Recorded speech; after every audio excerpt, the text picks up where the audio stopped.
Olá, eu sou aluna do segundo B, Maria Tomásia. A minha equipe fez teodolito para a maratona matemática. Eu vou falar o que é o teodolito. O teodolito é um objeto que mede ângulos tanto na vertical quanto na horizontal. O nosso mede ângulos na horizontal. Para medir a distância de uma coluna para outra, você vai primeiramente posicionar a vareta no ângulo zero e você vai usar o canudo como base para a mira.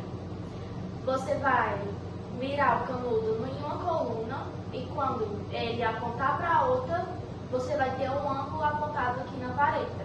E você vai calcular a tangente desse ângulo, aí você vai ter a distância que vai ter do ponto A para o ponto B, uma coluna para a outra. E para a construção do teodolito, a gente precisou da copa de transferidor, papelão, canudo, vareta e o pote com tampa.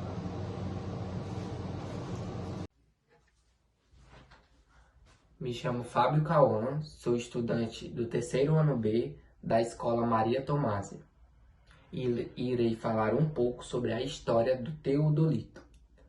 O teodolito surgiu na Grécia Antiga, mas o teodolito moderno foi desenvolvido somente no século XVI, atribuído ao inglês matemático Leonard Diggs. Embora tenha sido aprimorado ao longo dos anos por diversos outros inventores. Ele foi inicialmente utilizado em levantamentos topográficos, para mapear terrenos. Com ele era possível medir ângulos horizontais e verticais, com alta precisão, o que ajudou na demarcação de terras, construção de pontes, estradas e edificações. Também foi utilizado na astronomia, para observar a posição dos corpos celestes. Boa tarde, eu me chamo Arthur, sou aluno de Maria Tomásia e eu vou expressar em forma de cálculos como se mede a angulação através do teodolito. Aqui a gente tem um exemplo citado pela nossa companheira de equipe, a Laia Gadelha, que para você medir a distância de uma coluna A para a coluna B, basta você fixar o teodolito, mirar na primeira coluna e depois mirar na segunda. Para a gente ter o resultado da distância entre elas, basta calcular a tangente do ângulo que resultou. No caso, aqui a gente poderia usar a tangente de 30 graus, que seria aproximadamente 0,58. Para descobrir a distância entre elas duas, primeiro a gente tem que ter a distância da nossa posição em relação à primeira coluna, que no caso poderia colocar 100 metros. E aí, isso aqui seria nosso cateto adjacente, a nossa distância. Aí a gente adicionaria na nossa fórmula. Seria igual a cateto oposto, que é o que a gente quer descobrir, que é a distância, sobre a nossa distância, que seria o cateto adjacente. Basta a gente fazer a multiplicação em x, que seria o resultado 58 metros em relação à primeira coluna com a segunda.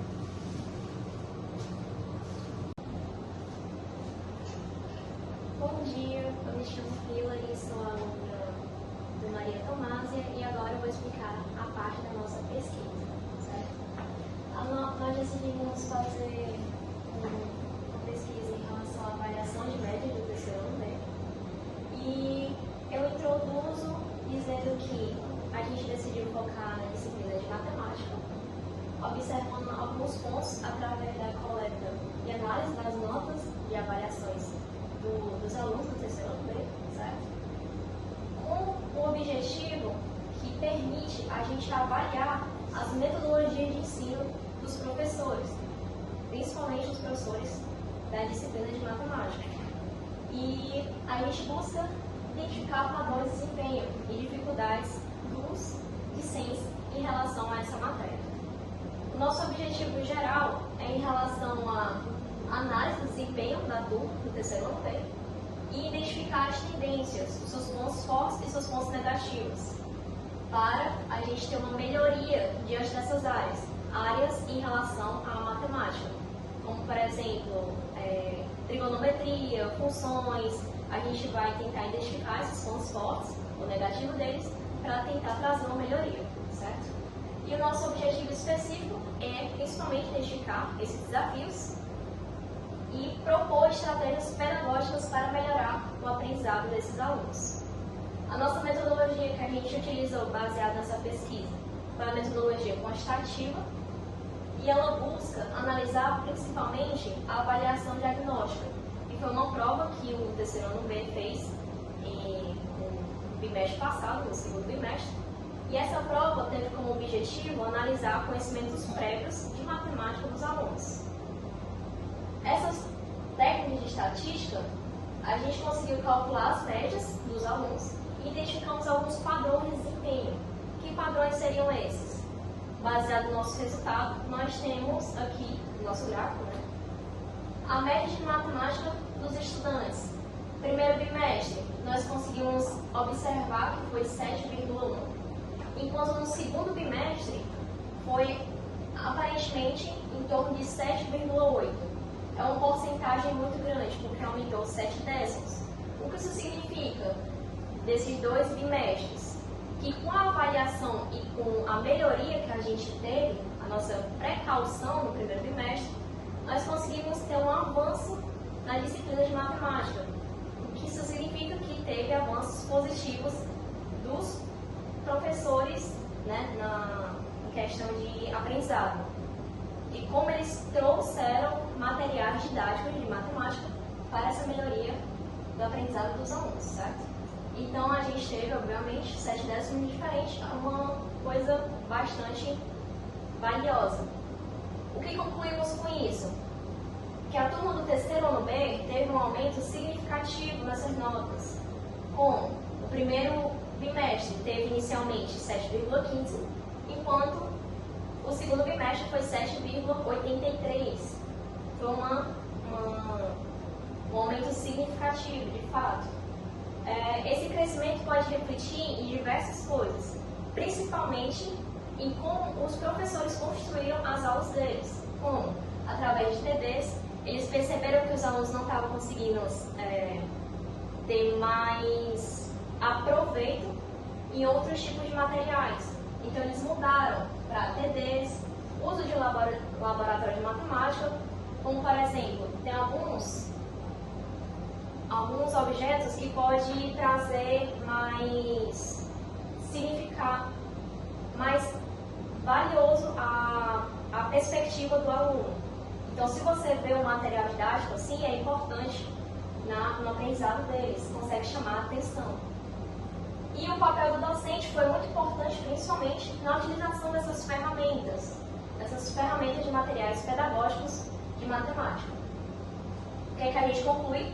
Obviamente, logo, facilitar a evolução no entendimento dos alunos e um maior engajamento deles, certo?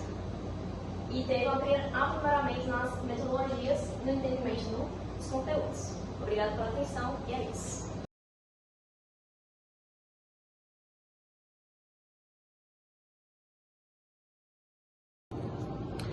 Oi, meu nome é Nohara, essa aqui é a Rebeca e nós somos alunos do primeiro ano C. A gente veio mostrar o nosso projeto que a gente fez na maratona, para a maratona de matemática. A gente fez um teodolito. O teodolito ele é um instrumento óptico que serve para medir alturas verticais ou horizontais. O que a gente fez ele é o teodolito vertical. Explica como é que funciona. A gente fez ele com papelão, uma caixa de sapato, um transferidor, um canudo e uma tampa de garrafa PET e um parafuso com porca. Ele serve para medir a altura conforme a distância. Por exemplo, nós colocamos o canudo no ângulo zero e se a gente está olhando no ponto fixo, a gente muda o ângulo e conforme a mudança do ângulo a gente calcula a tangente e consegue descobrir o valor da altura dele. É isso. Obrigada.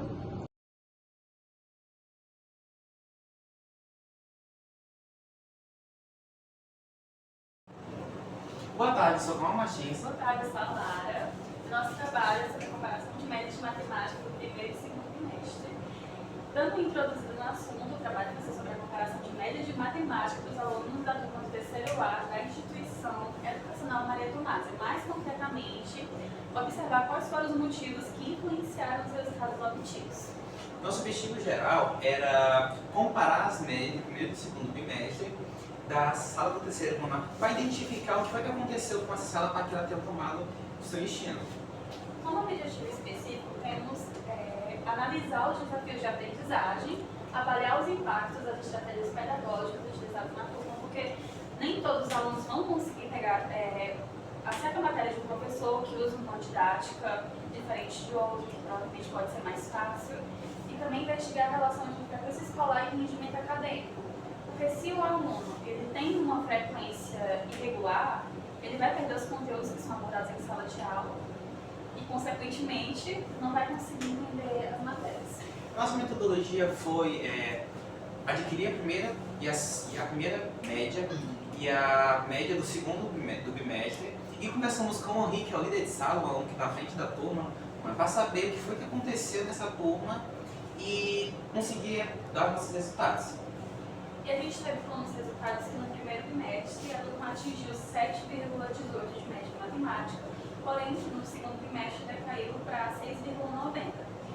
Como o Calma falou, a gente começou com o líder e a gente conseguiu descobrir que os resultados constatados foi pela baixa motivação, ausência de foco, frequência irregular e o comportamento inadequado. E para corrigir tal situação, é necessário que o colégio utilize sua parceria com a Khan Academy para conseguir superar os desafios de aprendizagem que os alunos têm. E, em seguida, utilizar melhores estratégias de aula em matemática, por ser uma matéria, uma disciplina difícil e tem pessoas que possuem suas dificuldades em tal disciplina. E também, com a ajuda da busca ativa do colégio, buscar uma forma de solucionar a frequência escolar. Porque, como a Lara disse, anda de mãos dadas com o rendimento da sala. Bom, nosso segundo trabalho vai ser sobre geometria, dando uma introdução básica à geometria, é o estudo que é a ciência que estuda as formas geométricas. A gente usou como exemplo aqui alguns poliedros de Platão. Temos o dodecaedro, hectaedro, cubo, octaedro e o tetraedro. Platão acreditava que existiam dois mundos, o mundo físico e o mundo das ideias. Para Platão, o mundo das ideias surgiu a partir do momento em que todos os elementos se juntaram. E para ele, esses elementos eram quais? Eram o ar, a terra, o fogo, a água e o cosmos. A união de todos esses 5 elementos surgiu o mundo das ideias. Outra coisa que faz esses poliedros se tornarem os poliedros de Platão são duas características específicas entre eles. Primeiramente, cada vértice vai ter a mesma quantidade de arestas. Por exemplo, aqui tem uma vértice, ao seu redor tem 3 arestas. Isso você pode perceber em todo o poliedro. Outra característica também é que cada face também tem exatamente a mesma quantidade de arestas. Por exemplo, aqui tem uma face triangular e tem 3 arestas, e você pode ver isso também no poliedro inteiro. Certo. Aqui temos algumas planificações de algumas figuras geométricas. Temos a do cubo, paralelepípedo, cone, prisma triangular, pirâmide triangular, pirâmide quadrática, prisma triangular reto, prisma pentagonal e o prisma hexagonal. Aqui temos as suas planificações e, puxando essa corda, conseguimos formar as suas formas geométricas.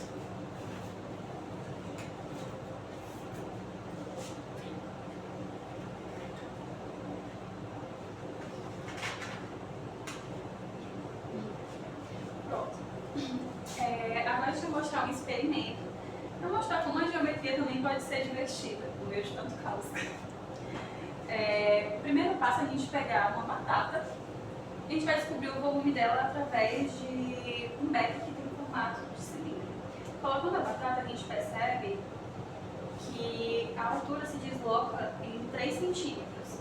Trazendo essa representação para o desenho do quadro, a gente percebe que vai formar um novo cilindro. Contudo, o volume da batata é exatamente esse volume que se desloca. Aplicando isso na fórmula para descobrir o volume do cilindro, que é πr ao quadrado, vezes a altura, utilizando π com aproximadamente 3,14, a gente descobre que o volume da batata é de aproximadamente 285 ml.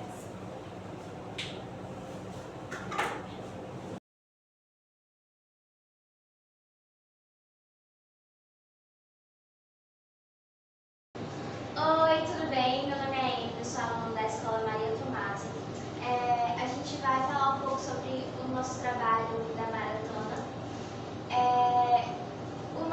tema é a comparação da média de matemática dos alunos do segundo A nossa turma.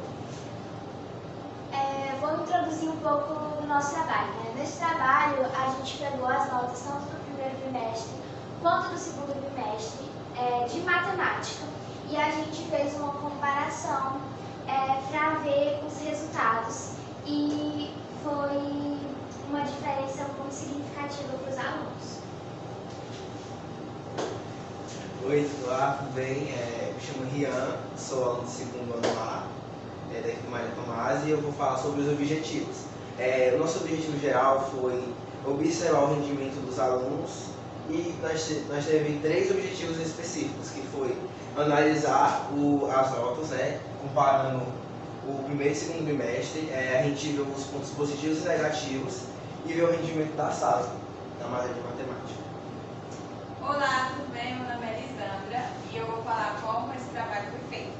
A gente pegou as médias do primeiro bimestre e do segundo bimestre da disciplina de matemática do segundo A e fizemos o gráfico, usando o aplicativo Criar Gráfico, que como tem aqui, no primeiro bimestre, o segundo A estava com 7,88, mas no segundo bimestre eles tiveram uma recaída de 6,55.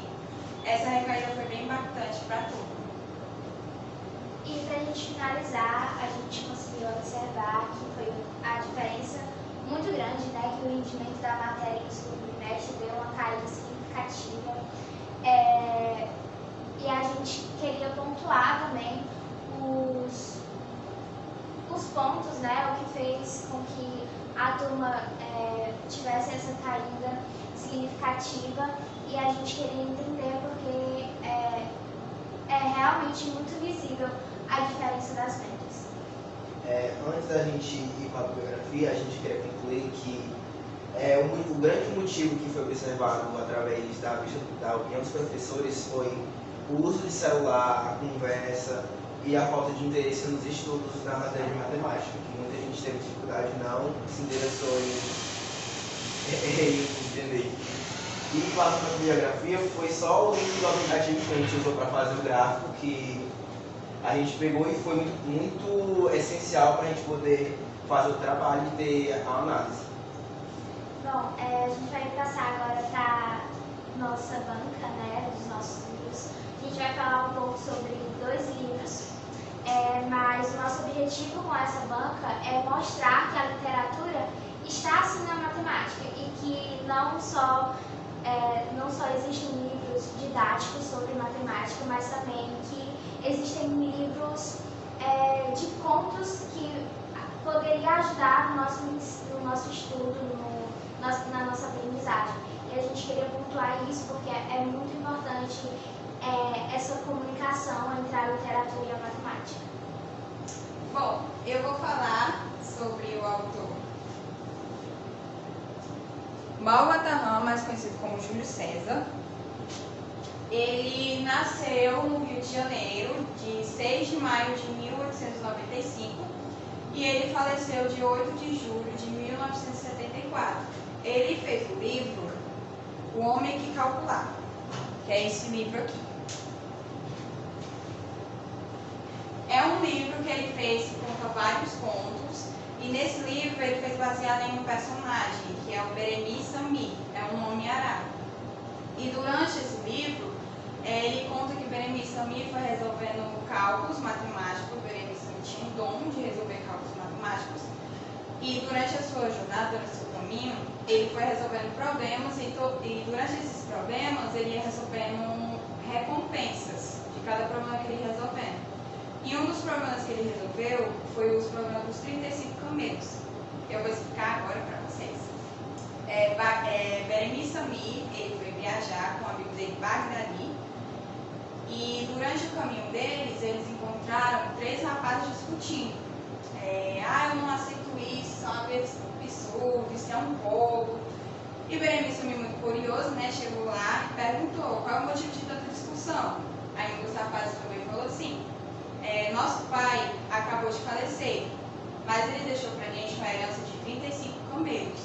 Agora vai total, 35 camelos. E o meu irmão mais velho, né, pegou e falou, mas ele queria que a gente dividisse esses 35 camelos pra gente de uma certa forma. Eu, irmão mais velho, receberia 1/2. O meu irmão do meio receberia 1/3. E o meu irmão mais novo receberia 1/9. Beremice Sami, ele fez o cálculo de 35, metade de 35, mas vai dar 17,5. Como ele, 1/2 deu quebrado, ele teve a noção que o resto ia dar quebrado também. Então ele chegou no amigo dele e falou assim, Magdali, você pode me emprestar o seu camelo para ajudar com os 35 desses rapazes? Aí Magdali, desconfiado, né, não confiando muito, pegou e deu o camelo dele, né, confiou no amigo. A partir desse momento, foi a ser 36 camelos.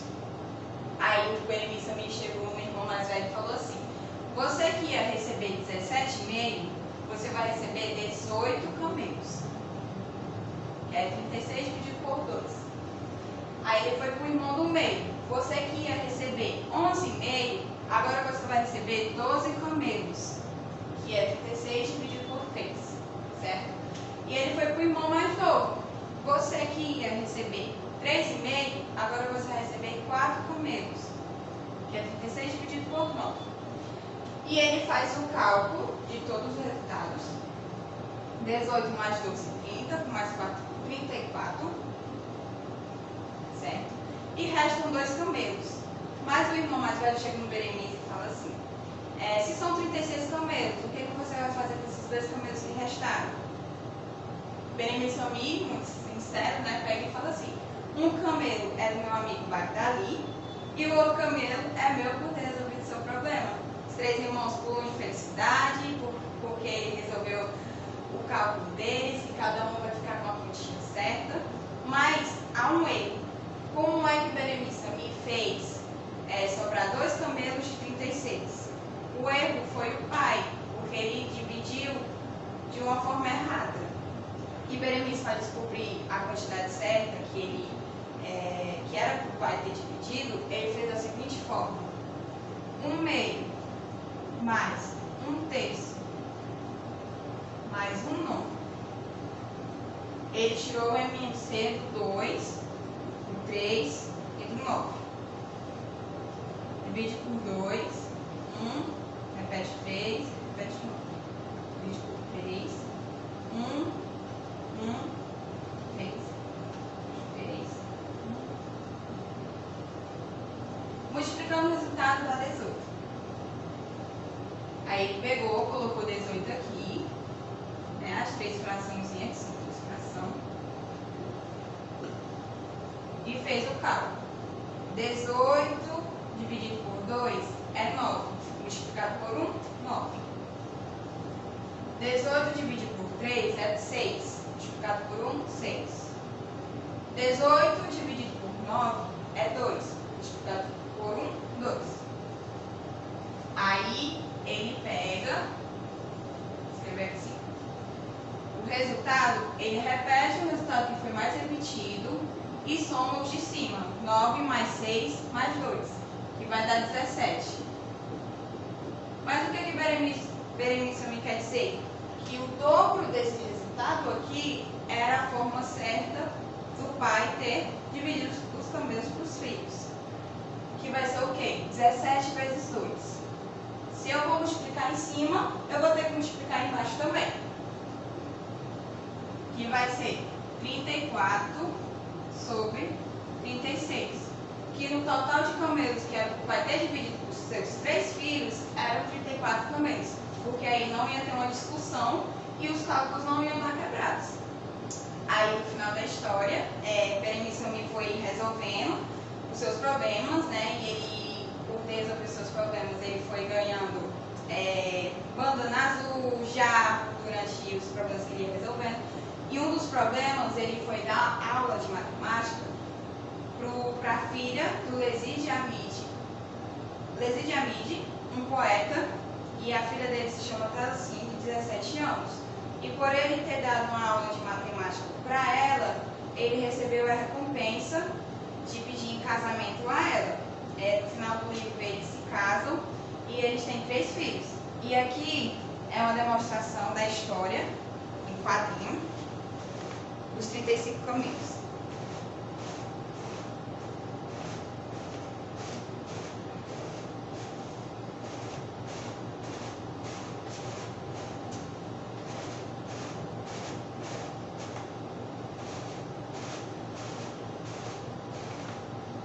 E essa foi a história. Bom, a gente vai passar para o próximo livro.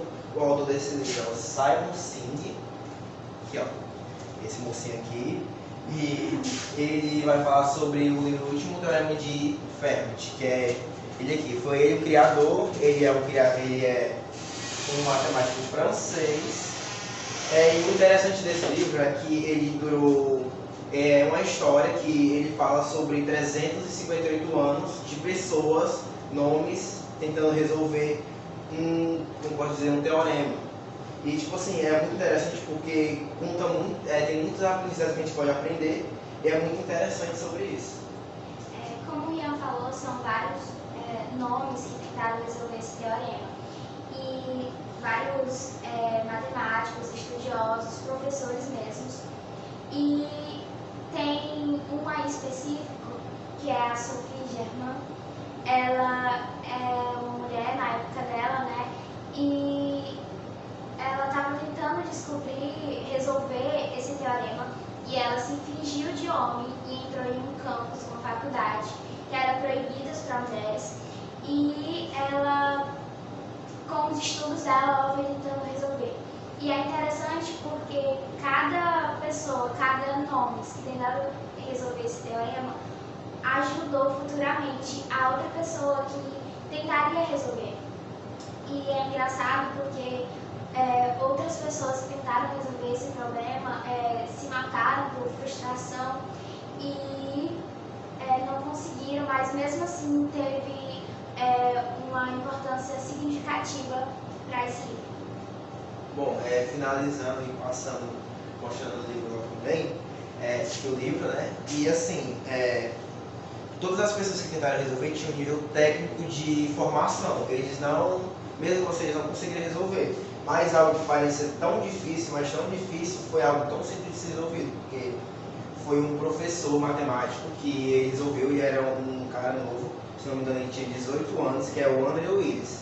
Ele foi a pessoa a resolver, juntando com as outras tentativas dos antecedentes. E foi algo muito interessante, porque assim, como ele resolveu, foi algo inusitado, porque assim, a história foi meio que assim, tinha um empresário que estava quase se matando, porque ele estava em decadência, ele não estava dentro do dinheiro como empresário, e ele resolveu querer se alavancar. E como ele soube que era 300 anos que não tinha sido resolvido esse teorema, ele resolveu dar um prêmio para quem resolvesse. E o André Willis foi o cara que resolveu. Ele era um cara muito tímido e ele tinha ele era muito antissocial. Ele não tinha como posso dizer? Enfim.